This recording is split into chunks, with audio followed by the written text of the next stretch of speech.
Perfect কিভাবে বেসনের লাড্ডু তৈরি করবেন সেই রেসিপি শেয়ার করলাম। একদম কম ঘি কিন্তু তৈরি করুন, বানানো খুবই সহজ, একদম কিন্তু পারফেক্ট দোকানের মতো। তো চলো ভিডিওটা দেখতে থাকো, আশা করুন ভালো লাগবে। নমস্কার বন্ধুরা, তোমার চ্যানেল রূপসী পাকশালায় তোমাকে আরও একবার স্বাগত জানাম। তো আজকে গণেশ চতুর্থী, সবাইকে জানাম গণেশ চতুর্থীর অনেক অনেক শুভেচ্ছা ও ভালোবাসা। তো গণেশ চতুর্থীর স্পেশালি হচ্ছে লাড্ডু। তো আজকে খুব সহজে কীভাবে বেসনের লাড্ডু তৈরি করা যায় সেই রেসিপি তোমাদের সাথে শেয়ার করুন। তো চলো রেসিপিটা দেখতে থাকো, আশা করুন খুবই ভালো লাগবে। অল্প ঘিয়ে কি করে বেসনের লাড্ডু তৈরি করবেন সেই রেসিপি শেয়ার করুন। তো তার জন্য কড়াইটি কিন্তু বসে দিয়েছি, আর 1 চামচ কিন্তু ঘি দিয়ে তৈরি করুন।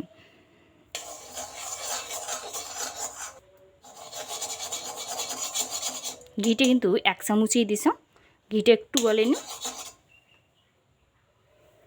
ঘিটা কিন্তু ভালোভাবে গলে গেছে। এবার দিয়ে দিন হচ্ছে বেসনটা। বেসনটা দিয়ে কিন্তু এটা কিন্তু হালকা আছে, এটা কিন্তু ভালো করে নাড়াচাড়া করা লাগবে যাতে এর কাঁচা গন্ধটা না থাকে। এইভাবে কিন্তু করা লাগবে। আর আঁচটা কিন্তু গ্যাসের আঁচটা একেবারেই কিন্তু লো করা লাগবে। হালকা আছে এইভাবে কিন্তু নাড়াচাড়াটা করা লাগবে। আর যে দলা ভাবটা আছে এটা কিন্তু ভাঙিয়ে নেওয়া লাগবে এইভাবে খুন্তি দিয়ে। খুন্তিটির সাহায্যে খুব সুন্দর করে এইভাবে কিন্তু ভাঙিয়ে নেওয়া লাগবে। আর কিন্তু নাড়াচাড়া করা লাগবে একদম কিন্তু হালকা আছে। যখন এটা কাঁচা গন্ধ মরে যাবে তার মানে তখন এটা ভাজা কিন্তু সুন্দর হয়ে গেছে। তো এইভাবে হালকা আছে করতে থাকা লাগবে।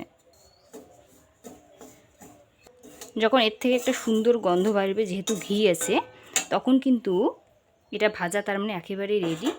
এবার কিন্তু দিয়ে দিন যেই বাটির 1 বাটি বেসন, সেই বাটির কিন্তু 1 বাটি দিয়ে দিন হচ্ছে দুধ।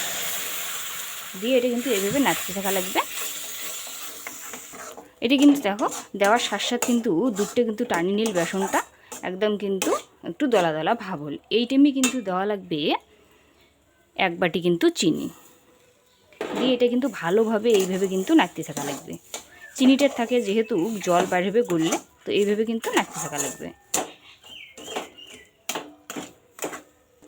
দেখো চিনিটার থেকে জল বাড়ি হওয়ার ফলে একটু কিন্তু পাতলা হলে এটা কিন্তু একটু শুকনো শুকনো করে নেওয়া লাগবে। এইভাবে কিন্তু নাড়তে থাকা লাগবে। আর এই টাইমে কিন্তু গ্যাসের আঁচটা থাকবে একেবারেই মিডিয়াম। এটা কিন্তু 5 মিনিট পর দেখে লাগছে। এবার দিয়ে দিম হচ্ছে ভাজা চিনে বাদাম শুকনো খোলায় একটু কিন্তু আধ ভাঙা করে নেওয়া, এটা এবার দিয়ে দিন এই জায়গায়। দিয়ে আরও কিন্তু ভালোভাবে এটা মিশিয়ে নিন। আরও কিন্তু 3 মিনিট পর দেখে লাগছে। দেখো কড়াই থেকে কিন্তু একটু ছাড়ি ছাড়ি এসে লাগছে। এর থেকে আরও একটু কিন্তু শুকনো শুকনো করে নেওয়া লাগবে। এটা কিন্তু দেখো হয়ে গেছে। এবার কড়াই থেকে কিন্তু ছাড়ি ছাড়ি এসে লাগছে। এই পর্যায়ে কিন্তু এটা নামিয়ে নেওয়া লাগবে। থালটা এইভাবে কিন্তু সরিয়ে দিচ্ছ যাতে খুব ভালো ঠান্ডা হয়। আর হাতে একটু মাখিয়ে নিম হচ্ছে ঘি।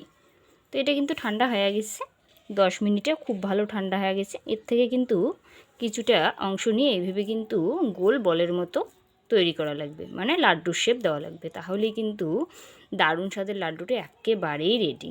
2 হাতের সাহায্যে কিন্তু করা যাবে, তাতে গোলটা খুব ভালো হবে। আর 1 হাত দিয়ে করলেও হবে। দেখো কি ভালো লাড্ডুটা হচ্ছে। একেভাবে আরও একটা কিন্তু বানিয়ে দেখে লাগছে।